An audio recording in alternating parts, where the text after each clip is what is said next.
J'ai pas parlé du fait que je veuille retourner en Afrique.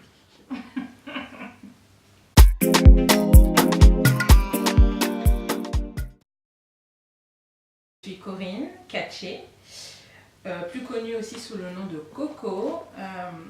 Je suis d'origine togolaise et ivoirienne.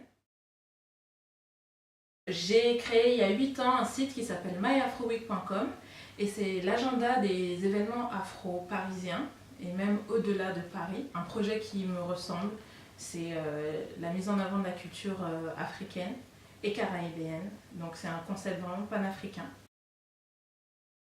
Ce qu'on appelle le panafricanisme, pour moi c'est la fédération des pays africains, des peuples africains.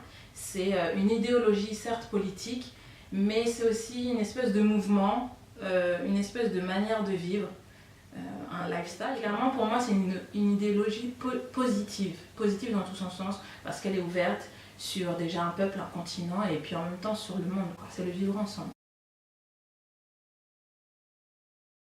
Dès que j'ai fini mes études, avec une amie, avec Joël, on partageait les mêmes idées. On s'est dit non mais il manque en fait une plateforme fédératrice des événements, une plateforme qui te tient au courant du fait que samedi il y a un événement, il y a un défilé et tout.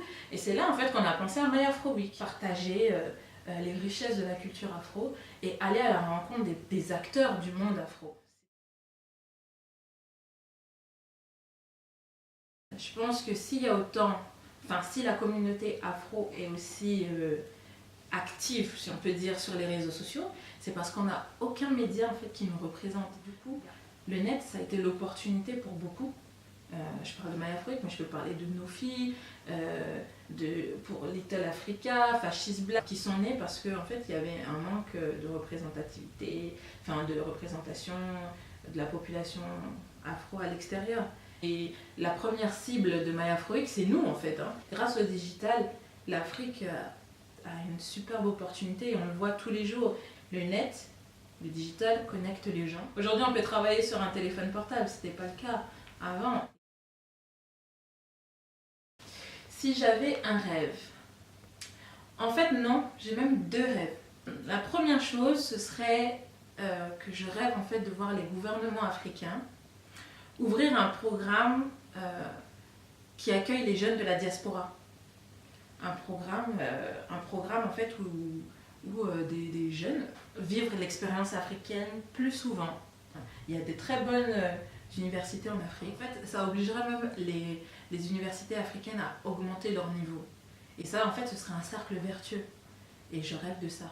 Que la diaspora ne reste pas que la diaspora, mais qu'il soit vraiment à cheval entre l'Afrique et l'Occident. Deuxième chose, par rapport à la culture africaine, je pense qu'il y a tellement de créativité et des courants artistiques qui naissent en Afrique et qui ensuite se perdent ou sont dilués comme ça dans le monde qu'il devient un peu nécessaire en fait de créer une espèce d'école d'art, de beaux-arts à l'africaine, où on théoriserait les courants artistiques africains. Je rêve de ça aussi en deuxième. Oh ma darling, oh ma